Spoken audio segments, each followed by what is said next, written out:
के बाद अब देखेंगे खबरें विस्तार से। प्रधानमंत्री नरेंद्र मोदी आज बाबा केदारनाथ के दर्शन के लिए पहुंचे, जहां उन्होंने केदारनाथ धाम जाकर मंदिर में पूजा अर्चना की। आपको बता दें कि पीएम मोदी यहां विकास कार्यों की समीक्षा भी करते नजर आए। इस दौरान शंकराचार्य की समाधि स्थल पहुंचकर प्रधानमंत्री नरेंद्र मोदी ने 13 फीट ऊंची प्रतिमा का लोकार्पण किया। पीएम मोदी ने कहा कि उत्तराखंड के तेजी से विकास के काम हो रहे हैं। इसी का नतीजा है कि चार धाम यात्रा आने वाले भक्तों की संख्या में लगातार बढ़ोतरी दर्ज कर रही है। अगर कोरोना नहीं होता तो ये और भी ज्यादा होती। कहा कि उत्तराखंड के लोगों ने कोरोना संक्रमण में साहस का परिचय दिया। पीएम मोदी ने कहा कि जितनी ऊंचाई पर उत्तराखंड है वो उतनी ही ऊंचाई हासिल करेगा। इस वक्त तस्वीरें भी आपको स्क्रीन पर दिखा रहे हैं पीएम मोदी के दौरे की, किस तरह से गर्भगृह में प्रधानमंत्री ने दर्शन किए बाबा केदारनाथ को। आपको बता दें मालावर भी चढ़ाए और इसके बाद उनका जो दौरे का सिलसिला था वो आगे बढ़ता गया। इसके बाद उन्होंने बाबा केदारनाथ और आदि शंकराचार्य को नमन कर जय केदार के जयकारों के साथ अपना संबोधन समाप्त किया।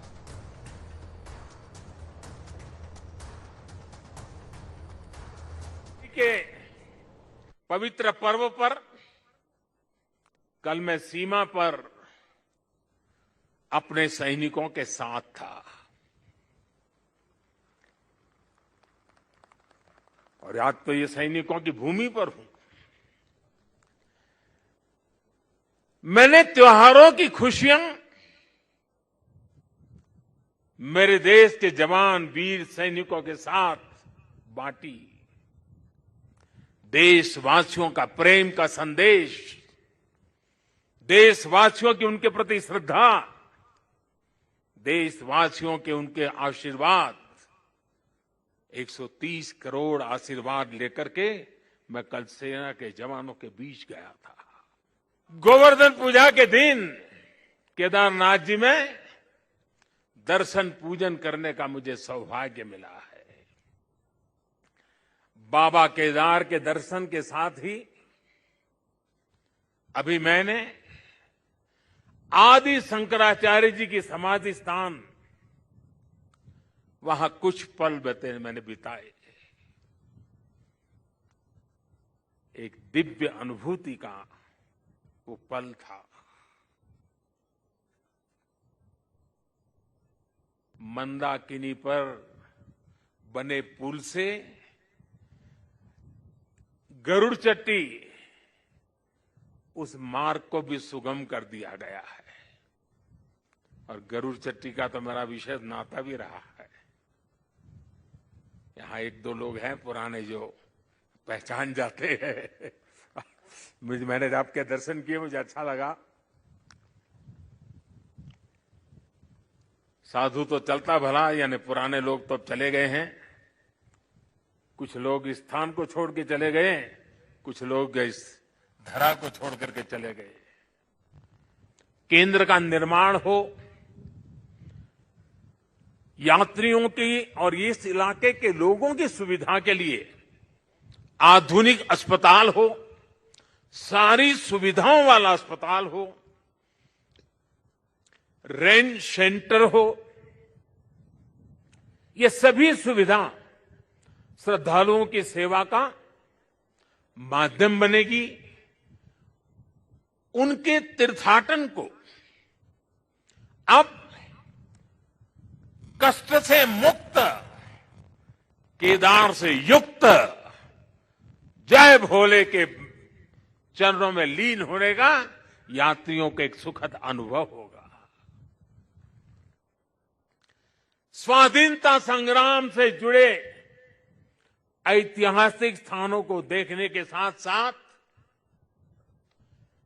ऐसे पवित्र स्थानों को भी ज्यादा से ज्यादा जाएं, नई पीढ़ी को लेकर के जाएं, परिचित कराएं, मां भारती का साक्षात्कार करें, हजारों साल की महान परंपरा की चेतना को अनुभूति करें। आजादी के अमृत काल में स्वतंत्रता आजादी का ये भी एक महोत्सव हो सकता है। हर हिंदुस्तानी के दिल में, हिंदुस्तान के हर कोने कोने में, हर कंकर कंकर में शंकर का भाव जग सकता है और इसलिए निकल पड़ने का ये समय है। 21वीं शताब्दी का तीसरा दशक ये उत्तराखंड का दशक है। मेरे शब्द लिख के रखिए, मैं पवित्र धरती पर से बोल रहा हूं। हाल के दिनों में हमने सभी ने देखा है कि किस किस तरह चार धाम यात्रा आने वाले श्रद्धालुओं की संख्या लगातार रिकॉर्ड तोड़ रही है। और ये कोविड न होता तो न जाने ये संख्या कहां से कहां पहुंच गई होती। उत्तराखंड में मुझे ये भी बहुत खुशी हो रही है, खासकर मेरी माताएं बहनें, और पहाड़ में तो माताओं बहनों की ताकत का एक अलग ही सामर्थ्य होता है। वहीं इससे पहले उत्तराखंड के मुख्यमंत्री पुष्कर सिंह धामी ने अपने संबोधन के दौरान कहा कि 5 सालों में केदारनाथ में सैकड़ों रुपए के काम हुए और प्रधानमंत्री की ओर से बद्रीनाथ धाम के लिए 245 करोड़ रुपए की धनराशि स्वीकृत की गई। इस दौरान उन्होंने क्या कुछ कहा, आपको भी सुनाते हैं। बद्रीनाथ के रूप में 4 मठों की स्थापना कर पूर्व से पश्चिम तक, उत्तर से दक्षिण तक भारतवर्ष को आध्यात्मिक, धार्मिक व सामाजिक एकता के एक सूत्र में पिरोने का काम किया था। भारत की गौरवशाली संस्कृति, परंपराओं, वेदों एवं उपनिषदों के असीम ज्ञान के संरक्षण एवं संवर्धन का श्रेय किसी को जाता है तो वो आदि गुरु शंकराचार्य जी को जाता है। उनकी इसी महान परंपरा को आगे बढ़ाने का कार्य जो सैकड़ों वर्षों में नहीं हो पाया, हमारे देश के यशस्वी प्रधानमंत्री आदरणीय नरेंद्र मोदी जी के नेतृत्व में हो रहा है। जहां आदि गुरु शंकराचार्य जी ने केदारनाथ मंदिर का जीर्णोद्धार कराया था, वहीं केदारनाथ धाम में ही अल्प आयु में देह त्याग कर मोक्ष की भी प्राप्ति की थी। इतनी कम आयु में इतने महान कार्य आदि गुरु शंकराचार्य जी कर सकते थे। 2013 की जब भीषण आपदा यहां आई थी, उस समय का दृश्य आप सब लोगों ने देखा था, आप सब उसको जानते हैं। आज उनकी समाधि भी पूर्ण रूप से इस आपदा में क्षतिग्रस्त हो गई थी। आज उनकी समाधि का पुनर्निर्माण और उनकी दिव्य प्रतिमा की स्थापना संपूर्ण देश की ओर से आदि गुरु शंकराचार्य जी को भावपूर्ण श्रद्धांजलि है। सदियों पश्चात हो रहे इस महान कार्य के लिए आज संपूर्ण देश आदरणीय प्रधानमंत्री जी को अपना साधुवाद प्रेषित कर रहा है। प्रधानमंत्री नरेंद्र मोदी के केदारनाथ दौरे को उत्तराखंड के पूर्व सीएम हरीश रावत ने आड़े हाथों लिया है। रावत ने कहा कि पीएम मोदी केदारनाथ सिर्फ प्रसारण के लिए गए हैं। उन्होंने ये भी कहा कि भगवान शिव अहंकार को स्वीकार नहीं करते। हरीश रावत यही नहीं रुके, उन्होंने ये भी कहा कि पीएम मोदी कांग्रेस सरकार के किए कार्यों का लोकार्पण कर रहे हैं। उन्होंने दावा किया कि कांग्रेस सरकार ही अधूरे निर्माण पूरे करेगी। वहीं पीएम मोदी के दौरे के दौरान कांग्रेस ने देवस्थानम बोर्ड के विरोध में प्रदेश भर में शिवालयों में जलाभिषेक किया। केदार बाबा के दर्शन कम कर रहे हैं, केदार बाबा का नाम लेकर के अपने दर्शन ज्यादा लोगों को यदि थोड़ी महंगाई और बढ़ा दी और लोगों का दर्द और ज्यादा गुस्सा फूट पड़ा तो वो वहीं समाधि लेकर के बैठ भी जाएंगे। वो तो पहले लूट लिया लोगों को, लोगों से बेपनाह वसूल कर लिया, अब थोड़ा सा उनमें से दान करने वाले बने हैं। ये तो जो है जनता के लूटे हुए माल में से दान हो रहा। उत्तर प्रदेश के मुख्यमंत्री योगी आदित्यनाथ ने आज आजमगढ़ का दौरा किया। सीएम यहां गृह मंत्री अमित शाह के कार्यक्रमों की तैयारियों का जायजा लेने पहुंचे। यूपी विधानसभा चुनाव के मद्देनजर गृह मंत्री का ये दौरा काफी अहम माना जा रहा है। अमित शाह की रैली के लिए हेलीपैड, बैरिकेडिंग, स्विस कॉटेज का निर्माण युद्ध स्तर पर किया जा रहा है। इसके लिए प्रशासन भी व्यवस्थाओं की तैयारियों में जुटा हुआ है। आपको बता दें कि गृह मंत्री अमित शाह 13 नवंबर को यहां विश्वविद्यालय का शिलान्यास करेंगे। ऐसे में राज्य सरकार इसकी तैयारियों में जुटी है।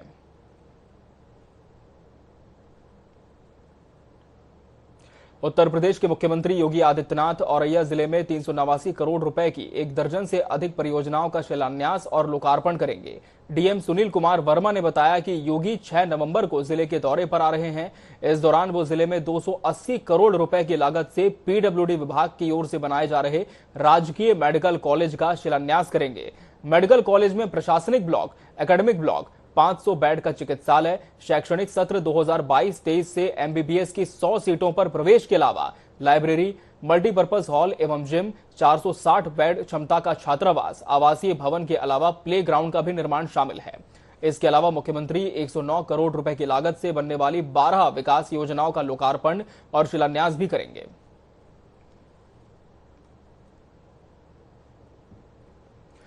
तो लोग नहीं माने।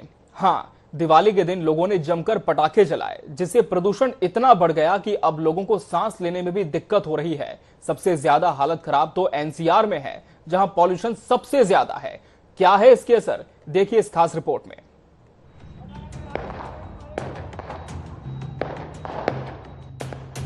लोगों ने रोशनी के त्योहार में जमकर आतिशबाजी की।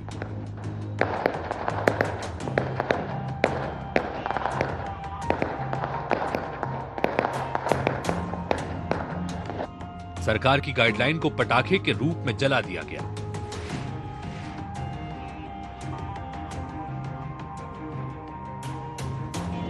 नियम कानून को बम से उड़ा दिया गया।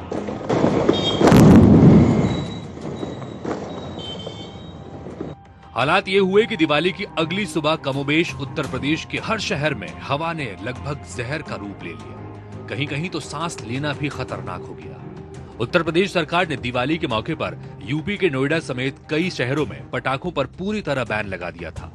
इजाजत सिर्फ ग्रीन पटाखों को जलाने की ही थी।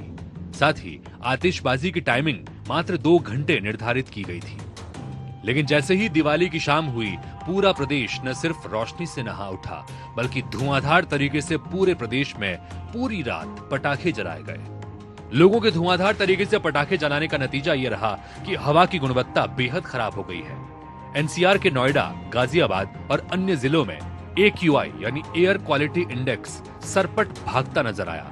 सबसे ज्यादा हालात तो एनसीआर की खराब है। पश्चिमी उत्तर प्रदेश में जबरदस्त वायु प्रदूषण हुआ। मेरठ में कई जगहों पर देर रात AQI 500 के पार चला गया।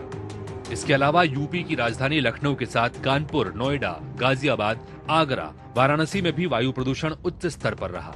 राजधानी लखनऊ में AQI 200 तक रहा, तो कानपुर में 223 दर्ज किया गया। गाजियाबाद में 853, मेरठ में 687 और आगरा में 400 के स्तर तक रहा।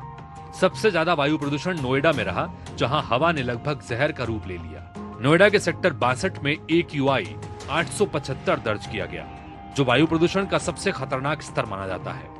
मीडिया रिपोर्ट्स के मुताबिक दिवाली की रात दिल्ली NCR में धुआंधार तरीके से पटाखे जलाने की वजह से AQI अपने गंभीर स्तर को पार कर चुका है। आलम यह है कि दिल्ली NCR के कई इलाकों में दिवाली की रात AQI सबसे खतरनाक स्तर 999 के करीब पहुंच गया। पॉल्यूशन रोकने के लिए सरकार के सारे प्रयास बेनतीजा नजर आए। यही वजह है कि पॉल्यूशन से होने वाली आम बीमारियां भी बढ़ जाती हैं, जिससे लोगों को सांस लेने में तकलीफ, आंख और नाक में जलन होना, बालों का झड़ना, चक्कर आना, सिरदर्द और घबराहट, त्वचा पर दाने और खुजली, लंग्स, हार्ट और नर्वस सिस्टम पर भी बुरा प्रभाव पड़ता है। यूपी में इस वक्त पॉल्यूशन बढ़ने की सबसे बड़ी वजह पटाखे जलाना है। दिवाली के मौके पर जलाए गए पटाखों से पॉल्यूशन का स्तर तेजी से बढ़ा, जिससे अब प्रदेश के कई शहरों में सांस लेना भी मुश्किल हो गया है। जनता टीवी के लिए विशाल त्रिपाठी की रिपोर्ट। और अब बात करते हैं राजधानी लखनऊ की। लखनऊ में भी वायु प्रदूषण कम नहीं है। यहां पर एयर क्वालिटी इंडेक्स 300 के करीब है। पैमाने पर हुई आतिशबाजी ने लखनऊ में हवा की गुणवत्ता को बेहद खराब कर दिया है। बीते 24 घंटे में त्योहारों के मद्देनजर लखनऊ का सबसे प्रदूषित क्षेत्र लालबाग रहा, जहां का AQI 210 रिकॉर्ड किया गया, जिससे अब लखनऊ की आबोहवा सेहत को खराब करने वाली हो गई है।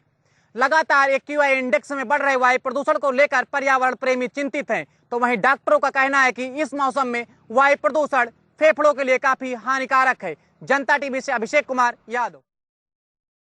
ब्रजधाम की पवित्र तीर्थ स्थली गोवर्धन में इस समय दीपावली गोवर्धन पूजा का 5 दिवसीय महोत्सव चल रहा है, जिसमें देश विदेश से लाखों की संख्या में श्रद्धालुओं का सैलाब गोवर्धन में उमड़ रहा है।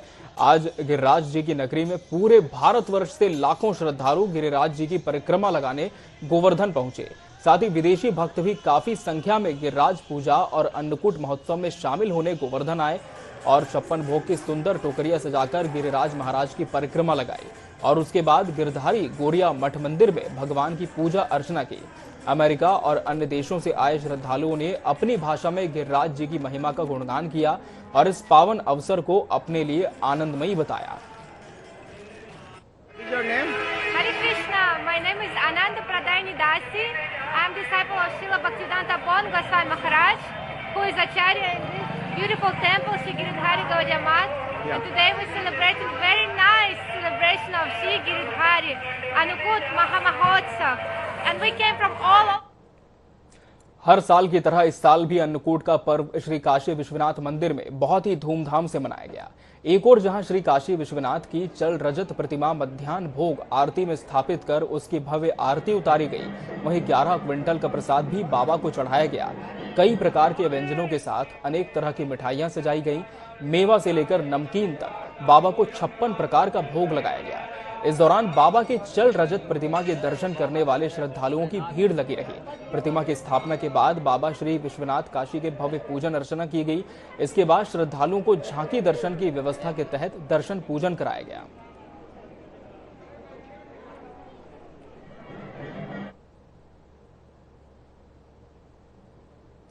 दिवाली के पर्व पर आगजनी से होने वाले हादसे हर साल सुनने को मिलते हैं, कहीं दिए से तो कहीं पटाखों से। हर साल फायर ब्रिगेड की टीमें चौकन्नी रहती हैं। ऐसे में कल भी दिवाली पर कई जिलों से आगजनी की घटनाएं सामने आई हैं। सहारनपुर के देवेंद्र नगर में एक खाली मकान में भीषण आग लग गई। वहीं एटा में दीपक गिरने से मकान में आग लग गई, जिससे कि वहां करीब 9 से 10 लाख रुपए का नुकसान हो गया। गोरखपुर की बात करें तो यहां फल मंडी में भी 2 दर्जन से अधिक दुकानें जलकर राख हो गई। वाराणसी में तो एक बेकरी मालिक के फ्लैट में भीषण आग लग गई, जिससे कि करोड़ों के नुकसान का अनुमान है। और कुछ ऐसी ही तस्वीर फतेहपुर से सामने आई, जहां पटाखे की चिंगारी से घर में लगी आग और लग्जरी कार सहित लाखों का सामान जलकर इससे राख हो गया। जौनपुर में भी ओल्ड मैन बस स्टैंड चौराहे पर एक कॉस्मेटिक की दुकान में आग लग जाने से लाखों रुपए का सामान जलकर नष्ट हुआ। और बाराबंकी की बात करें तो यहां भी खड़े डंपर में आग लग गई।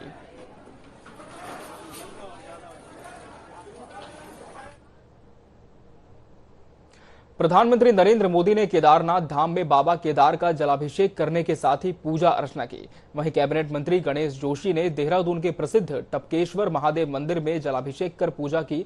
मंत्री गणेश जोशी का कहना है कि पिछले 2 सालों से पूरा देश कोरोना से लड़ाई से जूझ रहा है।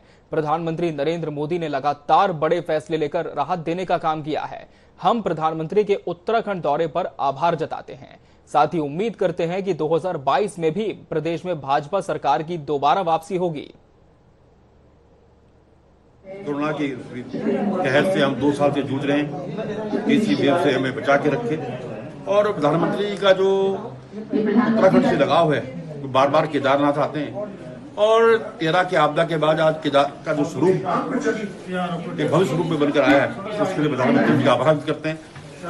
और प्रधानमंत्री जी के इस दौरे से यहाँ की जनता में जो उत्साह है और जो भारतीय जनता पार्टी कार्यकर्ताओं में जो उत्साह है, इस बात का संकेत है कि 2022 में एक बार फिर भारतीय जनता पार्टी की सरकार इस प्रदेश से बनेगी और प्रधानमंत्री जी का आशीर्वाद इस प्रदेश की जनता को इसी प्रकार मिलता रहे। केदारनाथ के कपाट शीतकाल के लिए बंद करने की प्रक्रिया शुरू हो गई है। शनिवार को सुबह ठीक 8 बजे कपाट शीतकाल के लिए 6 महीनों के लिए बंद कर दिए जाएंगे। और देवस्थानम बोर्ड ने बाबा की उत्सव डोली को सजाने का काम भी शुरू कर दिया है। सुबह तड़के 4 बजे से मंदिर के कपाट बंद करने की प्रक्रिया शुरू कर दी जाएगी। अब आने वाले 6 महीनों तक भोले बाबा शीतकालीन गद्दी स्थल ओंकारेश्वर मंदिर में ही भक्तों के दर्शन देंगे। डोली अपने प्रथम रात्रि निवास के लिए फाटा रामपुर पहुंचेगी।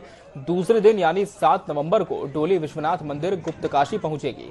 8 नवंबर को ओंकारेश्वर मंदिर ऊखी मठ में विराजमान हो जाएगी।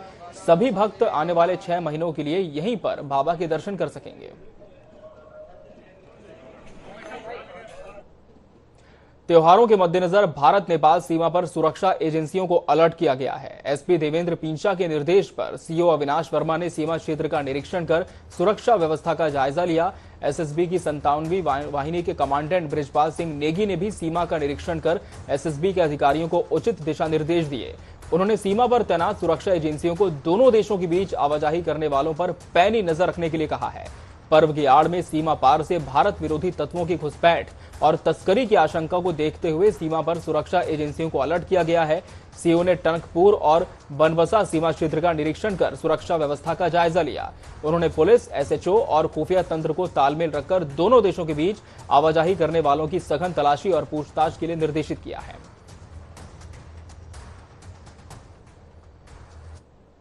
और इसी के साथ मुझे दीजिए इजाजत। खबरों का सफर लगातार जारी है जनता टीवी पर। नमस्कार।